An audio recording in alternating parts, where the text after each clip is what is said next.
Senta que lá vem bafo, gente, porque hoje a nossa cafeteria abriu mais cedo, colocou a música no volume certo e preparou dose dupla, porque o escândalo que eu trouxe aqui hoje é daqueles que você começa a ouvir achando que já conhece e termina completamente passada com o que de verdade aconteceu por baixo de tudo aquilo que a internet consumiu na velocidade de um story que some em 24 horas. Léo Dias destruiu Carol Lecker ao vivo, na frente de todo mundo, sem dó, sem aviso e sem pausa para respirar. E olha que isso é só o começo, gente, porque o que esse homem fez em rede aberta, com microfone ligado, câmera no rosto e audiência fervorosa do outro lado da tela, deixou metade da internet de queixo caído e a outra metade pedindo bis como se fosse show de axé em véspera de carnaval. Se você já tá passada igual a gente só com essa primeira frase, se inscreve nesse espaço agora, porque o que vem aí é um bafão de proporções que eu ainda estou desembrulhando camada por camada. E acredita, cada camada é mais pesada, mais densa e mais reveladora do que a anterior, tá? Antes de eu começar a destrinchar esse episódio do começo ao fim, deixa eu te dar o contexto todo, porque sem o contexto, você não entende a dimensão real do que rolou e por que essa história ainda está sendo debatida por tanta gente com tanta intensidade. Carol Lecker foi às redes sociais, nos stories, com um vídeo educado, firme, sem rodeios e sem chilique, pedindo pro Léo Dias parar com os artigos que, segundo ela, só serviam para denegrir a imagem dela e alimentar um ciclo de ódio que ela já não estava mais conseguindo suportar. Não foi um ataque, não foi uma declaração de guerra, foi uma mulher olhando para a câmera e dizendo com todas as letras: "Solta o meu anjo, Léo Dias, porque eu estou cansada. Achei um luxo, vou ser honesta. Tinha classe naquele pedido. Tinha esgotamento também, mas classe." E se você quer acompanhar cada detalhe do que aconteceu depois que Carol mandou esse recado ao vivo para toda a internet ver, se inscreve nesse espaço agora, porque essa novela tem muito mais capítulos do que parece e aqui a gente não pula absolutamente nenhum. O problema tinha começado antes disso, claro, porque bafo bom nunca nasce do nada, né, gente? Sempre tem uma raiz enterrada faz tempo. A raiz aqui se chamava Carla Bittencourt, colunista do portal do próprio Léo Dias, que escreveu um artigo de opinião dizendo que Carol tinha comprado briga com Eliana e com Sônia Abrão e saído perdendo feio das duas. Que tinha dado um tiro no próprio pé dentro do SBT de um jeito que não tinha como consertar fácil, que a trajetória dela dentro da emissora estava mais fragilizada do que ela admitia publicamente. Carol achou um absurdo. Foi pra internet, pediu que o Léo parasse com aquilo. E o Léo, minha gente, o Léo não só não soltou o anjo, como pegou o anjo, amarrou numa cadeira e passou o programa inteiro demolindo tudo ao redor com uma precisão que a galera que estava assistindo ao vivo não conseguia parar de comentar nos chats e nas redes em tempo real. Ao vivo, com Sônia Abrão de apoio moral na linha e a internet inteira assistindo cada segundo daquilo como se fosse final de campeonato com prorrogação garantida. E se você acha que é só isso que tem por trás dessa história toda, se inscreve nesse espaço agora, porque o que vem aí muda completamente a sua versão dessa novela e revela uma camada que a maioria das pessoas que discutiu esse caso nem chegou a mencionar direito. Agora, olha que eu ainda estou na introdução da história, gente. O prato principal nem chegou à mesa. Segura o fôlego e segura o coração também, porque isso daqui vai fundo de um jeito que poucas brigas de televisão conseguem ir quando você para de olhar só para a superfície e começa a olhar para o que está embaixo. Léo Dias defendeu Sônia Abrão com toda a convicção que ele tem quando decide que uma causa vale o programa inteiro. Defendeu Carla Bittencourt ponto por ponto. Disse que Carol estava na televisão, que quem aparece numa tela entrega a própria trajetória ao julgamento alheio de forma voluntária e consciente, que crítica faz parte do jogo desde sempre, que não dá para pedir espaço na mídia e ao mesmo tempo pedir que a mídia não opine sobre o que você faz com esse espaço. E até aí, gente, até aí eu consigo acompanhar o raciocínio sem discordar de tudo. Faz sentido dentro de uma certa lógica. Quem aparece, aparece. Quem escolhe o holofote, escolhe junto o que vem com ele. Mas aí Léo foi além desse argumento. Ele começou a comparar a trajetória de Carol com a trajetória de Eliana de um jeito que soou, para muita gente que estava assistindo com atenção, como se Carol tivesse chegado do nada, como se tivesse sido catada na rua na semana anterior para apresentar programa, sem história acumulada, sem percurso construído, sem nada que justificasse ela estar onde está. E aí, gente, aí o tom da conversa mudou de categoria. Porque uma coisa é dizer que uma decisão profissional específica foi equivocada e explicar por quê. Outra coisa, bem diferente no impacto e na intenção percebida, é comparar trajetórias de um jeito que posiciona uma pessoa como estruturalmente menor do que a outra, como se o espaço que ela ocupa fosse menos legítimo do que o da colega. E foi exatamente isso que muita gente sentiu assistindo aquele programa naquele momento. Um absurdo que eu precisava contar com todas as letras para você entender o que veio depois e por que a reação foi tão intensa e tão dividida. E olha que eu ainda nem cheguei no detalhe que de verdade virou o divisor de águas de tudo isso, gente. Tem um momento específico nesse episódio que quando eu te contar, você vai precisar pausar igual eu precisei. Mas antes, me deixa te contar o que Léo fez a seguir, porque ele não parou em Carol. Aproveitou o embalo da audiência e o calor do momento e jogou na mesa também os nomes de Gabi Cabrini e Cartolano, disse que eles deveriam se preocupar com as próprias trajetórias por causa das últimas polêmicas de cada um. E aqui eu precisei parar de verdade e reouvir esse trecho mais de uma vez, porque Cartolano e Cabrini não tinham absolutamente nada a ver com o pepino entre Carol, Léo, Carla Bittencourt, Sônia e Eliana. Eram nomes de outra história, de outro capítulo, de outra gaveta completamente diferente da que estava aberta naquele programa. Jogar esses nomes no fogo no meio daquele episódio específico pareceu, para quem estava assistindo com atenção, quase como se o Léo estivesse aproveitando a audiência e o embalo do momento para acertar umas contas que ele estava guardando faz tempo esperando a hora certa. Sabe aquela coisa de, já que eu estou com todo mundo prestando atenção aqui, deixa eu aproveitar e resolver mais umas pendências? Pois foi isso. Que criatura, gente. Que criatura mesmo. Um fervo de proporções que a internet não deixou passar. Mas guarda esse detalhe também, porque tudo isso junto vai ser importante quando eu chegar no fechamento e você entender o padrão completo do que aconteceu naquela transmissão. E se inscreve nesse espaço agora, gente, porque o que eu vou contar no próximo bloco é exatamente o momento que divide quem acha que Léo foi jornalismo raiz e quem acha que Léo foi execução pública servida como debate, e essa divisão importa muito mais do que parece. Pois é, gente. Sabe o que Léo Dias fez que ninguém esperava? Ele não ficou só no estúdio criticando enquanto Carol estava do outro lado da tela, sem direito de resposta, sem voz, sem chance de se defender ao vivo. Ele a chamou, ao vivo, no ar, no meio da transmissão, ligou para Carol Lecker enquanto o programa estava acontecendo e ela atendeu. E começou então uma conversa que metade do público que estava assistindo chamou de entrevista e a outra metade chamou de armadilha televisionada. Léo foi conduzindo com aquela habilidade específica de quem sabe exatamente onde quer chegar e leva o outro junto no caminho, sem avisar qual é o destino final que ele já traçou antes de começar. Cada pergunta era uma porta que Carol tinha que abrir sem saber o que estava esperando do outro lado. E Carol foi abrindo, tentou se explicar com calma. Disse que o problema dela nunca foi ser criticada, que ela entende que quem aparece na televisão recebe opinião e precisa lidar com isso como parte do contrato com o público. Mas que o que chegava até ela nos comentários, nas mensagens diretas, no cotidiano digital, era ódio gratuito, ameaças de morte, xingamentos com recorte racial, comentários que a deixavam exausta a ponto de ela precisar de acompanhamento médico, que ela estava tomando medicação controlada para conseguir atravessar os dias sem desabar.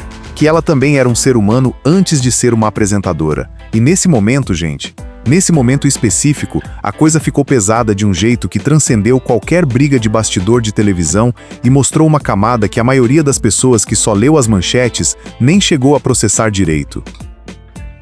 Segura o coração que essa parte dói de um jeito diferente de tudo o que veio antes, porque deu para sentir o peso real de ser uma mulher negra num programa de televisão onde qualquer passo em falso vira combustível para uma fogueira que nunca apaga completamente e que queima muito mais em algumas direções do que em outras.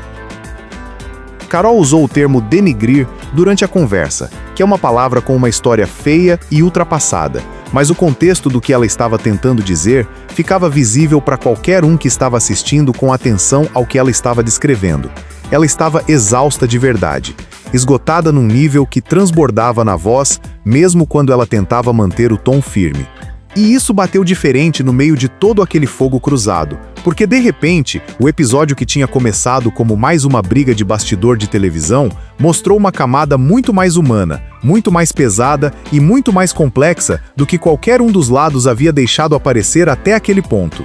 Um peso que a maioria das pessoas que ficou do lado do Léo naquele debate não parou para considerar com a seriedade que merecia.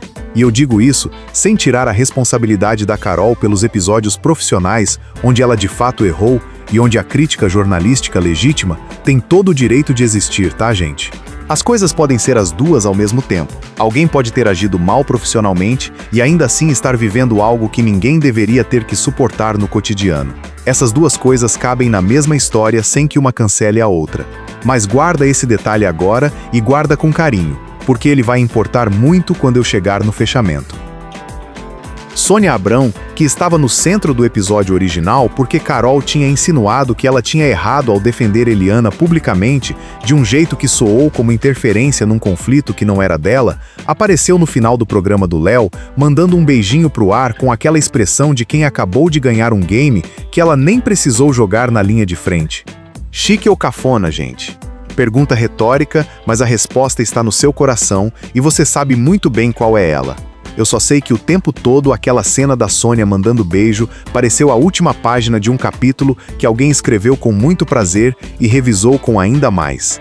Um lacre silencioso que disse tudo sem precisar dizer nada. E antes de eu chegar no detalhe central que de verdade mudou o peso de tudo nessa história e que ainda hoje gera debate sobre onde exatamente termina a crítica jornalística e onde começa outra coisa completamente diferente, se inscreve nesse espaço agora, porque o que vem a seguir é o ponto que ninguém conseguiu ignorar e que divide opiniões de um jeito que diz muito sobre como a gente enxerga o poder dentro da mídia brasileira. E o bafo é o seguinte, gente. Léo Dias, no meio da transmissão ao vivo, enquanto Carol ainda estava na linha, ainda estava falando, ainda estava tentando se defender, ainda estava descrevendo o esgotamento emocional que o ódio online provocava na saúde dela, pediu que a própria Carla Bittencourt escrevesse um novo artigo sobre Carol Lecker. Ao vivo, na frente de todo mundo, com Carol ouvindo cada palavra daquilo em tempo real. Encomendou matéria nova como se fosse o encerramento natural e lógico de um processo que tinha começado com um pedido de parar e terminava, ao vivo, com um pedido de continuar com força redobrada e audiência garantida. Isso é o que mudou o tom de tudo. Você pode defender sua colunista, você pode dizer que artigo de opinião é legítimo e necessário, você pode chamar Carol para uma conversa ao vivo e defender que a crítica faz parte do jogo. Cada uma dessas coisas, tomada individualmente, cabe dentro de um debate sobre liberdade de imprensa e jornalismo de entretenimento. Mas encomendar, em rede aberta, novo conteúdo crítico sobre alguém, enquanto essa pessoa ainda está na sua linha, ainda está tentando se explicar, ainda está descrevendo o impacto do ódio na própria saúde, isso saiu do território da crítica jornalística e entrou em outro lugar que não tem nome bonito. E a internet viu. E discutiu. E não parou de discutir por dias. E se inscreve nesse espaço agora, porque essa história não terminou com o encerramento do programa e aqui a gente não vai largar esse fio enquanto tiver novidade saindo. As consequências daquele episódio foram imediatas e longas de um jeito que programas assim raramente produzem quando o assunto some no ciclo acelerado das redes. Carol ficou em silêncio por um período depois da transmissão. O que para quem a acompanha nas redes já é um sinal de que o impacto foi pesado de verdade e não passou como water off a duck's back, como eles dizem por aí. O programa do Léo continuou sendo assistido, comentado, recortado em trechos que circularam por dias nas redes, como se cada pedaço fosse um novo episódio de uma série que ninguém conseguia parar de assistir, mesmo quando achava que já tinha ouvido tudo. Carla Bittencourt virou nome conhecido por quem antes nem sabia da existência dela, com pessoas buscando o histórico da coluna, os artigos anteriores, o perfil completo de quem era essa mulher que estava no centro daquele conflito. Sônia Abrão saiu daquele episódio com uma posição consolidada que metade da internet interpretou como de aliada estratégica de primeira linha e a outra metade interpretou como de personagem que soube ler um roteiro que não escreveu, mas aproveitou melhor do que qualquer outro envolvido. E Eliana, que estava no episódio original como figura central de toda a comparação, ficou fora de tudo isso de um jeito que, dependendo de quem você perguntar, foi elegância calculada ou distância muito bem ensaiada. Que cena, gente! Que elenco completo para um único episódio de televisão! E olha que essa semana foi tão movimentada que eu não consigo deixar passar os outros bafos que aconteceram em paralelo, porque tudo junto forma um painel que diz muito sobre o momento em que a gente vive e sobre como as coisas funcionam dentro e fora das telas no Brasil de agora. Virgínia Fonseca anunciou que está deixando a ala de percussão da Grande Rio. Num comunicado longo, detalhado e muito bem escrito, falou em equilíbrio emocional, em qualidade de vida, em decidir com consciência quem merece a presença dela e onde ela vai colocar a energia que tem disponível daqui para frente. Disse que os donos do tempo dela a partir de agora serão os filhos e as empresas que ela está construindo. Não mencionou Vini Júnior pelo nome em nenhum momento do comunicado, mas ele está nas entrelinhas daquele texto de um jeito que todo mundo que leu igual, sem precisar de tradução ou de contextualização adicional. Virgínia saiu do SBT, saiu da escola de samba, está reestruturando a agenda inteira em torno da vida pessoal, num período em que o noticiário ao redor dela tem sido intenso de um jeito que qualquer pessoa precisaria de muito fôlego e de muito suporte para atravessar com a cabeça no lugar. Que fase, gente! Que decisão! E que semana! Mara Maravilha também entrou nessa com um episódio que eu preciso contar porque o nível de biruleibice aqui é de outro planeta e serve de lembrete de que alguns erros a gente simplesmente não pode cometer em nenhum contexto, por mais que a pessoa ache que é uma brincadeira inofensiva. Ela ironizou publicamente Luía Brunet numa situação que envolvia violência doméstica. Ironizou, gente. Um episódio de agressão que Luía sofreu e que ela foi pública para falar. Luía respondeu dizendo que aquela ironia da Mara não era só um ataque pessoal a ela. Era um recado errado e perigoso para todas as mulheres que vivem com medo de denunciar porque sabem que vão ser questionadas, minimizadas, ridicularizadas e transformadas em piada por quem deveria estar do mesmo lado que elas. Xuxa Meneghel entrou no episódio, se desculpou com Luía, disse que sentia pelo que tinha acontecido e que aquilo não representava como ela enxerga o assunto. E aí Mara veio com um pedido de desculpas que reconhecia a gravidade da situação em parte, mas terminava com uma indireta grossa sobre quem teria provocado o clima antes de tudo isso começar. Uma frase final que todo mundo leu como recado direto para Xuxa, sem deixar margem para outra interpretação. Mara bloqueada por Luía, Mara indiretando Xuxa porque Luía bloqueou, Xuxa sem bloquear ninguém e saindo como a mais digna de um episódio onde ninguém saiu completamente limpo, mas algumas pessoas saíram muito mais sujas do que outras. Cafona e bafo em proporções iguais, gente. Um espetáculo de erros que ninguém pediu. E tem Carlinhos Maia, que pagou literalmente para uma briga acontecer, porque aparentemente a vida real não oferece emoção suficiente sem um cachê envolvido. Davi Brito pediu R$200 mil para enfrentar Rico Melquíades no Rancho de Maia. Carlinhos achou caro, negociou como se fosse feira de domingo, reduziu o valor e garantiu o duelo. Um homem pagou outro homem para bater num terceiro homem, e isso virou notícia normal num dia qualquer de semana, noticiado com a naturalidade de uma agenda cultural comum, como se fosse show de fim de semana, em vez de adultos sendo pagos para se machucar por entretenimento. E sabe o que é mais absurdo nessa história toda, gente? É que quando você lê essa frase pela segunda vez, você não sabe mais por onde começar a rir ou por onde começar a chorar. Por favor, né, gente? Que semana foi essa de verdade? A pergunta que fica de tudo isso, especialmente do episódio central entre Léo e Carol que abre esse bafo de hoje, é uma que eu acho que vale muito mais do que qualquer fofoca pontual e que eu quero te deixar aqui para você levar embora e pensar com calma quando o barulho das redes diminuir um pouco. Existe uma diferença real, concreta e muito importante entre dizer que uma decisão profissional foi errada e montar um episódio ao vivo onde você encurrala uma pessoa, compara a trajetória dela com a de colegas de um jeito que soa como desqualificação estrutural e sistemática e ainda encomenda conteúdo novo sobre ela enquanto ela está na linha descrevendo o que o ódio online faz com a saúde dela todos os dias. Carol errou com Eliana? Muita gente acha que sim, e tem argumento para sustentar essa posição. Mas o que aconteceu naquele programa foi acerto de contas ou debate jornalístico? Humilhação pública ou responsabilização legítima de uma figura pública? Essa linha existe, ela sempre existiu, e nessa semana ela ficou mais visível do que nunca para quem quis parar e olhar com atenção de verdade. E tem outro detalhe que eu quero que você leve embora junto com essa pergunta, porque ele aparece no meio dessa história e não recebeu a atenção que merece na maioria dos debates que eu vi circulando. Quando Carol descreveu ao vivo o que é receber ameaça de morte, xingamento com recorte racial, o tipo de mensagem que te força a tomar medicação controlada para conseguir atravessar o dia, ela estava descrevendo algo que não é experiência universal dentro da televisão brasileira. Algumas apresentadoras vivem sob um tipo de escrutínio que outras não vivem. Algumas recebem um tipo de ódio que outras não recebem. E quando esse dado específico apareceu no meio de um debate sobre crítica jornalística e sobre os limites da imprensa de entretenimento, ele ficou ali, flutuando, sem ninguém dos dois lados da discussão parar para perguntar se ele mudava alguma coisa sobre como o episódio todo deveria ser lido. Pergunta retórica, mas dessa vez eu não vou responder sozinha. Essa é para você. Se você chegou até aqui, atravessou todo esse bafo do começo ao fim e quer que a gente continue destrinchando histórias desse nível toda semana, sem pular nenhum detalhe, sem suavizar o que não precisa ser suavizado e sem deixar passar o que merece ser visto, se inscreve nesse espaço agora.